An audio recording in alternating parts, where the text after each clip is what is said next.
السلام علیکم ناظرین، میں محمد اسلم حسین سیاست کے اس عالمی خبر نامے میں آپ سب کا استقبال کرتا ہوں۔ امریکی صدر ڈونلڈ ٹرمپ نے کہا ہے کہ امکان ہے کہ آئندہ 24 گھنٹوں میں معلوم ہو جائے گا آیا فلسطینی مزاحمتی تنظیم حماس غزہ میں اسرائیل کے خلاف جنگ بندی کے لیے اس تجویز کو قبول کیا ہے جسے وہ آخری پیشکش قرار دے چکے ہیں۔ غیر ملکی خبر رساں ANC ریٹرز کے مطابق آج جمعے کو امریکی میڈیا سے گفتگو میں صدر ٹرمپ نے یہ بھی کہا ہے کہ انہوں نے سعودی عرب سے بھی بات چیت کی ہے تاکہ معاہدہ ابراہیمی کو وسعت دی جا سکے۔ یہ وہ سفارتی معاہدہ ہے جس کے تحت ان کی پہلی مدت صدارت میں اسرائیل اور خلیجی ممالک کے درمیان تعلقات معمول پر لانے پر بات ہوئی تھی۔ گزشتہ روز صدر ٹرمپ نے کہا تھا کہ اسرائیل ان شرائط کو تسلیم کر چکا ہے جو حماس کے ساتھ 60 دن کی جنگ بندی کو حتمی شکل دینے کے لیے درکار ہیں اور اس مدت کے دوران فریقین جنگ کے خاتمے کے لیے بات چیت کریں گے۔ آج جمعے کو جب ان سے پوچھا گیا کہ آیا حماس نے تازہ ترین جنگ بندی معاہدے کے فریم ورک پر رضامندی ظاہر کی ہے تو ان کا کہنا تھا کہ دیکھتے ہیں کہ کیا ہوتا ہے، ہمیں اگلے 24 گھنٹوں میں پتہ چل جائے گا۔ حماس کے قریبی ذرائع کے مطابق اسلامی تنظیم نے اس امریکی حمایت یافتہ تجویز کے حوالے سے یہ ضمانتیں مانگی ہے کہ یہ جنگ بندی بالآخر اسرائیل کی غزہ میں جاری جنگ کے خاتمے کا باعث بنے گی۔ اسرائیل کے 2 عہدیداروں کا کہنا تھا کہ اس معاہدے کی تفصیلات پر ابھی کام جاری ہے۔ غزہ کے حکام کے مطابق اسرائیلی فضائی حملوں میں درجنوں فلسطینی آج بھی شہید ہوئے ہیں۔ امریکہ میں کانگریس کے ہاؤس آف ریپریزنٹیٹیو نے امریکی صدر ڈونلڈ ٹرمپ کا ٹیکس اور اخراجات میں کمی کے لیے بگ بیوٹیفل بل منظور کر لیا ہے۔ ہاؤس آف ریپریزنٹیٹیو میں 218 افراد نے بل کی حمایت میں ووٹ دیا جبکہ 214 نے اس کی مخالفت میں ووٹ ڈالے۔ اس طرح یہ بل کانگریس کے ایوان زیریں میں 4 ووٹوں کے فرق سے منظور ہو گیا۔ BBC کی رپورٹ کے مطابق ڈونلڈ ٹرمپ کی اپنی پارٹی کے 2 ارکان پارلیمنٹ تھامس میسی اور برائن فٹزپیٹرک نے اس بل کے خلاف ووٹ دیا۔ واضح ہے کہ ڈونلڈ ٹرمپ اور مشہور صنعت کار ایلن مسک نے اس بل کے تعلق سے ایک دوسرے کے خلاف سخت بیانات دیے تھے۔ وائٹ ہاؤس کے پریس سیکرٹری لیوٹ نے کہا ہے کہ ٹرمپ آج جمعے کی شام 5 بجے امریکہ کے یوم آزادی کے موقع پر ایک بڑی اور شاندار تقریب میں اس بل پر دستخط کر رہے ہیں۔ واضح ہے کہ یہ بل 2 روز قبل ہی امریکی پارلیمنٹ ایوان بالا یعنی سینیٹ میں 50-51 کے معمولی فرق سے منظور کیا گیا تھا۔ آزادی ایک عظیم نعمت ہے اور غلامی ایک لعنت۔ دنیا کی ابتدا سے آج تک انسان اپنی شخصی اور اجتماعی آزادی کو ہمیشہ فوقیت دیتا آیا ہے۔ کوئی بھی ملک چاہے وہ چھوٹا ہو یا بڑا، طاقتور ہو یا کمزور، یہ نہیں چاہتا کہ وہ کسی دوسرے ملک کے زیر تسلط رہے، بلکہ وہ دنیا کے نقشے پر بحیثیت ایک آزاد ملک اپنا مقام برقرار رکھنا چاہتا ہے۔ ایسا ہی ایک ملک ہے متحدہ امریکہ، جو دنیا کی سب سے قدیم جمہوریت اور طاقتور ملک مانا جاتا ہے۔ امریکہ نے 4 جولائی 1776 کو تاج برطانیہ سے آزادی حاصل کی اور اسی دن سے دنیا کے نقشے پر ایک آزاد قوم کے طور پر ابھرا ہوا ہے۔ آزادی کے بعد امریکہ میں دنیا کی پہلی جمہوریت قائم ہوئی جو آج بھی دنیا کی قدیم ترین جمہوریتوں میں شمار کی جاتی ہے۔ امریکہ کی جدوجہد آزادی کی ایک طویل داستان ہے جسے اس مختصر مضمون میں میرا بیان کرنا ممکن نہیں، تاہم آزادی کے بعد وہاں کی تمام ریاستوں کا برطانوی تاج سے تعلق مکمل طور پر ختم ہو گیا۔ امریکہ میں ہر سال 4 جولائی کو یوم آزادی بھرپور جوش و خروش سے منایا جاتا ہے۔ آج کے اس موقع پر آتش بازی، پریڈ، باربیکیو، کارنیول، میلے، پکنک، موسیقی کی محفلیں، بیس بال کے مقابلے، رشتہ داروں سے ملاقاتیں اور سرکاری و نجی تقاریب منعقد کی جاتی ہے۔ اس عظیم جشن کو مناتے ہوئے امریکہ اس سال اپنی آزادی کا 249واں سال منا رہا ہے۔ آج امریکہ میں 249ویں یوم جشن آزادی منائی جا رہی ہے۔ امریکی محکمہ خارجہ کے مطابق وزیر خارجہ مارکو روبیو نے شامی وزیر خارجہ اسد حسن شیبانی کے ساتھ ایک ٹیلی فونک گفتگو میں آج کہا کہ ہم شام سے متعلق دہشت گردی کے حوالے سے عائد پابندیوں کے جائزے پر غور کریں گے۔ روبیو نے اقوام متحدہ اور امریکہ کی جانب سے دہشت گردوں کی فہرستوں کے ممکنہ جائزے پر بات کی اور شام پر پابندیوں میں نرمی کے حوالے سے ماضی کے امریکی اقدامات کا حوالہ دیا۔ تاہم انہوں نے اس بات کا عزم ظاہر کیا کہ واشنگٹن ان افراد اور گروہوں پر پابندی برقرار رکھے گا جنہیں وہ بدنیت عناصر قرار دیتا ہے، جن میں بشار الاسد اور ان کے ساتھی شامل ہیں۔ محکمہ خارجہ کے ترجمان ٹیمی بروس کے مطابق روبیو نے اس بات پر زور دیا کہ ہم شام اور بین الاقوامی سلامتی کے لیے خطرہ تشکیل دینے والے بشار الاسد، ان کے ساتھیوں اور دیگر افراد پر پابندیاں برقرار رکھنے کے ارادے پر اٹل ہیں۔ وزیر خارجہ نے امید ظاہر کی کہ یہ اقدامات امریکہ اور شام کے تعلقات میں ایک نیا باب کھولنے اور شامی عوام کے حالات کو بہتر بنانے میں مددگار ثابت ہوں گے۔ دونوں حکام نے انسداد دہشت گردی کے تعاون، ایران اسرائیل شام تعلقات اور شام کے کیمیائی ہتھیاروں کے باقی ماندہ عناصر کو ختم کرنے کی کوششوں پر بھی تبادلہ خیال کیا۔ ایشیائی سرمایہ کاروں نے آج جمعے کے روز محتاط رویہ اختیار کیا ہے کیونکہ ڈونلڈ ٹرمپ کی جانب سے سخت محصولات سے بچنے کی ڈیڈ لائن قریب آ رہی ہے۔ امریکی صدر نے کہا ہے کہ وہ تجارتی شراکت داروں کو ان کے قیمتوں کے بارے میں مطلع کرنے کے لیے خطوط بھیجنے کا ارادہ رکھتے ہیں۔ اگلے ہفتے کی ڈیڈ لائن کے قریب آنے سے غیر یقینی صورتحال پیدا ہو چکی ہے تو وال اسٹریٹ پر ایک اور ریکارڈ کے مثبت اثرات دیکھے گئے ہیں۔ ملازمتوں کے حوالے سے امریکی رپورٹ نے دنیا کی سب سے بڑی معیشت کے بارے میں خدشات کو کم کیا ہے۔ دنیا بھر کی حکومتیں 9 جولائی کی ڈیڈ لائن سے پہلے واشنگٹن کے ساتھ معاہدہ کرنے کی کوشش میں مصروف ہیں، جو ٹرمپ کی طرف سے اپریل محصولات کے اعلان کے بعد مقرر کی گئی تھی۔ ڈونلڈ ٹرمپ اور ان کے اعلیٰ حکام نے کہا ہے کہ کئی معاہدے زیر غور ہیں، لیکن اب تک صرف برطانیہ اور ویتنام نے معاہدے پر دستخط کیے ہیں، جبکہ چین نے ایک فریم ورک پر اتفاق کر لیا ہے جس کے تحت امریکہ اور چین ایک دوسرے پر محصولات کم کریں گے اور مخصوص مصنوعات کی تجارت کریں گے۔ مذاکرات کار وائٹ ہاؤس کے اقدامات کے بدترین اثرات سے بچنے کے طریقے تلاش کرنے میں مصروف ہیں، لیکن ٹرمپ نے آج خبردار کیا کہ وہ جلد ہی دارالحکومت کو اپنے پیغامات بھیجیں گے۔ انہوں نے کہا کہ میرا رجحان ہے کہ ایک خط بھیجوں اور بتاؤں کہ انہیں کیا محصولات ادا کرنے ہوں گے۔ یہ بہت آسان ہے۔ انہوں نے مزید کہا، یہ بتانے کے لیے کہ انہیں امریکہ کے ساتھ کاروبار کرنے کے لیے کیا ادا کرنا ہوگا، ہم کل سے خطوط بھیجنا شروع کر دیں گے۔ ایران نے گزشتہ ماہ اسرائیل کے ساتھ تنازع کے دوران فضائی حدود کی مکمل بندش کے بعد اپنے زیادہ تر ہوائی اڈے اور فضائی حدود دوبارہ کھول دیے ہیں۔ ایران کی سرکاری خبررساں اینسی ایرنا کے شائع کردہ خبر کے مطابق تہران کے موہراد آباد اور امام خمینی بین الاقوامی ہوائی اڈوں کے ساتھ ساتھ ملک کے شمالی، مشرقی، مغربی اور جنوبی ہوائی اڈوں کو بھی کارکرد کر دیا گیا ہے۔ حکام کے مطابق بنیادی ڈھانچے کی بہتری کا کام جاری ہونے کی وجہ سے سوائے اصفہان اور تبریز کے تمام ہوائی اڈوں پر مقامی وقت کے مطابق صبح 5 بجے سے شام 6 بجے تک پروازیں اتر رہی ہے اور ہوا میں اڑ رہی ہے۔ ایران کی نیم سرکاری خبررساں اینسی تسنیم نے کہا ہے کہ ملک کی فضائی حدود اب بین الاقوامی ٹرانزٹ پروازوں کے لیے سابقہ اوقات کے مطابق کھلی ہوں گی۔ واضح کہ ایران نے 13 جون کو اسرائیلی فضائی حملوں کے بعد جوابی میزائل فائرنگ کے باعث اپنی فضائی حدود مکمل طور پر بند کر دی تھی۔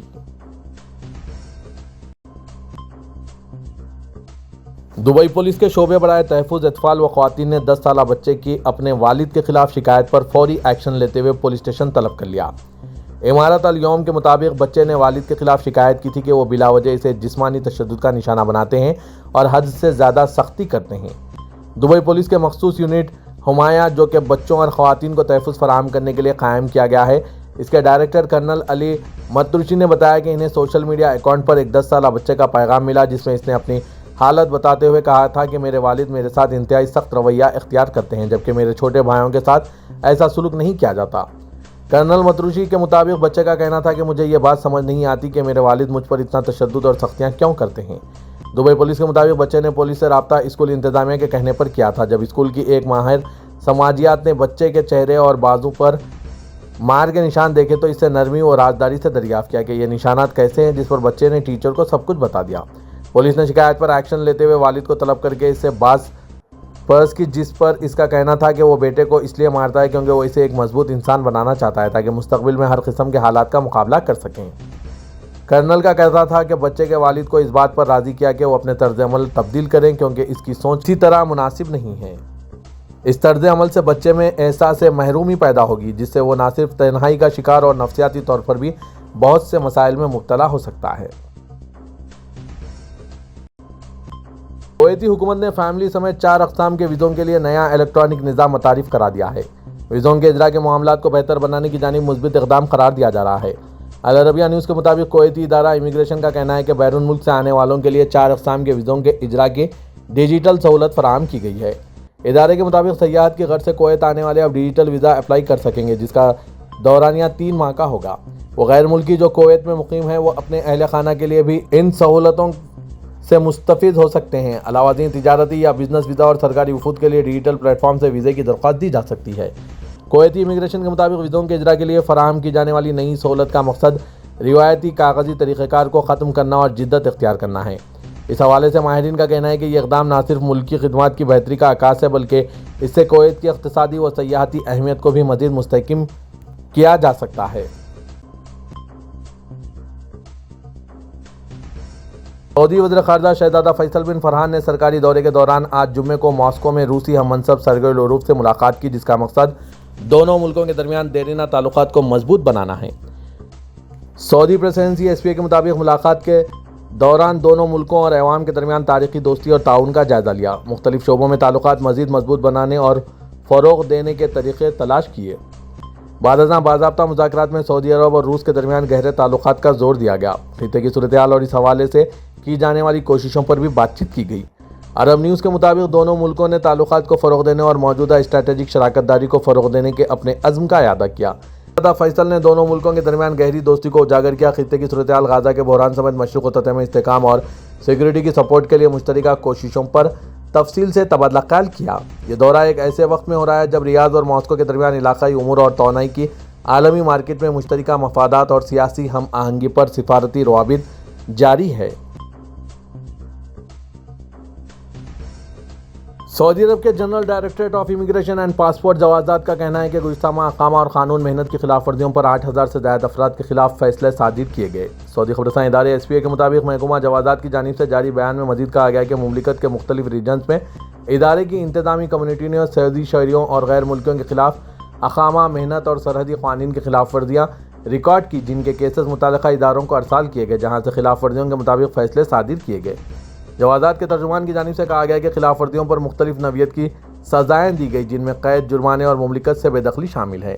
محکمہ امیگریشن اینڈ پاسپورٹ جوازات نے تمام شہریوں اور مملکت میں مقیم غیر ملکیوں سے کہا ہے کہ وہ مقررہ اقامہ، محنت اور سرحدی قوانین کا احترام کرے تاکہ کسی قسم کی مشکل صورتحال میں مبتلا نہ ہو۔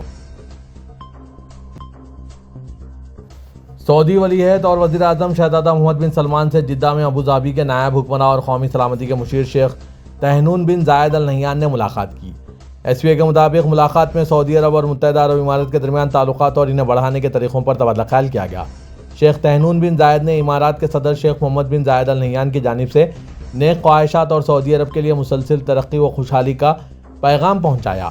سعودی ولی عہد نے بھی امارت کی ترقی اور خوشحالی کے لیے نیک خواہشات کا اظہار کیا۔ وام کے مطابق اس موقع پر شیخ تہنون بن زاید نے کہا کہ امارات عرب دنیا کے اجتماعی اور دو طرفہ تعاون کی اہمیت پر یقین رکھتا ہے، موجودہ چیلنجز سے نمٹنے، خطے کے مستقبل اور پائیدار ترقی کو یقینی بنانے کے لیے مسلسل رابطے کو ضروری سمجھتا ہے۔ سعودی وزارت حج و عمرے کی جانب سے بیرونی عمرہ زائرین کو خدمات فراہم کرنے والی کمپنیوں کی نگرانی کا عمل جاری ہے۔ مقررہ معیار کے مطابق سروس فراہم نہ کرنے پر متعدد کمپنیوں کے خلاف کارروائیاں کی جا رہی ہے۔ سعودی خبررساں ایجنسی SPA کے مطابق وزارت حج و عمرے کا کہنا ہے کہ بیرون ملک سے آنے والے عمرہ زائرین کو مقررہ سہولیات فراہم نہ کرنے پر 4 کمپنیوں کے خلاف ایکشن لیتے ہوئے سروس لائسنس معطل کر کے ان کے خلاف جرمانے بھی کیے جائیں گے۔ وزارت حج و عمرے کا کہنا ہے کہ بیرون ملکت سے آنے والے عمرہ زائرین کو فراہم کی جانے والی خدمات میں ٹرانسپورٹ سمیت مناسب رہائش جو کہ مقررہ معیار کے مطابق ہونی چاہیے، اس کو فراہمی کمپنی کی ذمہ داری ہے۔ عمرہ زائرین کے لیے مقرر کی جانے والی خدمات کا مقصد انہیں سفری سہولیات کی فراہمی کو یقینی بنانا ہے۔ اس ضمن میں وزارت حج و عمرے کی تفتیشی ٹیموں مکہ مکرمہ اور مدینہ منورہ میں موجود رہتی ہیں، جو وقتاً فوقتاً عمرہ زائرین کی رہائشی عمارتوں کا معائنہ کر کے فراہم کی جانے والی خدمات کا جائزہ لیتی ہے۔ پاکستان میں سعودی عرب کے سفیر نواف بن سعید المالکی نے کہا ہے کہ ان کی حکومت خادم حرم شریفین شاہ سلمان بن عبدالعزیز آل سعود اور ولی عہد و وزیر اعظم شہزادہ محمد بن سلمان بن عبدالعزیز کی قیادت میں ہمیشہ پاکستان کے شانہ بشانہ کھڑی ہے اور ان کا عزم ہے کہ وہ پاکستان کے ساتھ اپنے برادرانہ تعلقات کو نئی بلندیوں تک پہنچائے گی۔ سعودی سفیر نے آج جمعے کو سعودی سفارت خانے میں منعقد ہوئی پاکستان میں غذائی تحفظ کے معاون منصوبے کے تیسرے مرحلے کے افتتاحی تقریب سے خطاب کرتے ہوئے کہا کہ پاکستان میں واقع شاہ سلمان ریلیف سینٹر کا دفتر پاکستان اور اس کے عوام کی خدمت میں ہمیشہ پیش آیا ہے اور ان کے دکھ درد میں برابر کا شریک ہے۔ تقریب سے خطاب کرتے ہوئے پاکستان کے وفاقی وزیر برائے قومی غذائی تحفظ و تحقیق رانا تنویر حسین نے کہا ہے کہ سعودی عرب نے ہمیشہ پاکستان کا بھرپور ساتھ دیا ہے۔ پاکستان اور سعودی عرب کا تعلق صرف سفارتی نہیں بلکہ ایمان، باہمی احترام اور مشترکہ تقدیر پر مبنی ہے۔ امریکی صدر ڈونلڈ ٹرمپ کی جانب سے عائد سفری اور ویزا پابندیوں کے باعث امریکہ کے چند اسپتالوں کو ضروری عملے کی عدم موجودگی کا سامنا کرنا پڑ رہا ہے، جہاں غیر ملکی میڈیکل پریکٹیشنرز نے رواں ہفتے اپنی ریسیڈنسی ٹریننگ شروع کرنا تھی۔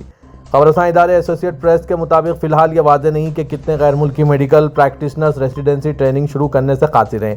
تاہم AP نے 6 ایسے غیر ملکی میڈیکل گریجویٹس کو انٹرویو کیا ہے جو صدر ٹرمپ کے حالیہ اقدامات سے متاثر ہیں۔ کینیڈا کی ایک مستقل رہائشی جنہوں نے university of Pittsburgh medical center Harrisburg میں ریسیڈنسی شروع کرنا تھی، اس نے بتایا کہ ان کا ویزا مسترد کر دیا گیا کیونکہ وہ افغانستان کی شہری ہے۔ ابتدائی طور پر میڈیکل کمیونٹی نے اپنے خدشات کا اظہار کیا ہے کہ صدر ٹرمپ کی اس پالیسی سے امریکہ کے کم آمدنی والے یا دیہی علاقوں کے اسپتالوں میں سینکڑوں پوزیشنز متاثر ہو سکتی ہے۔ امریکہ میں کام کرنے یا تعلیم کے لیے ضروری ویزا پر پابندی جون کے وسط میں اٹھائی گئی تھی۔ غیر ملکی میڈیکل پریکٹیشنرز نے AP کو بتایا کہ امریکی سفارت خانے انٹرویو کا وقت دینے کے لیے سلاٹس کھولنے میں سست روی کا مظاہرہ کر رہے ہیں، بلکہ کچھ سفارت خانوں نے تو وقت ہی نہیں دے رہے ہیں۔ پاکستان سے تعلق رکھنے والے ایک میڈیکل پریکٹیشنر جنہوں نے ریزیڈنسی ٹریننگ کے لیے میساچوسیٹس سے جانا تھا، کہا کہ ہمارا وقت ضائع ہو رہا ہے، یہی وقت مریضوں کے علاج میں لگایا جا سکتا تھا۔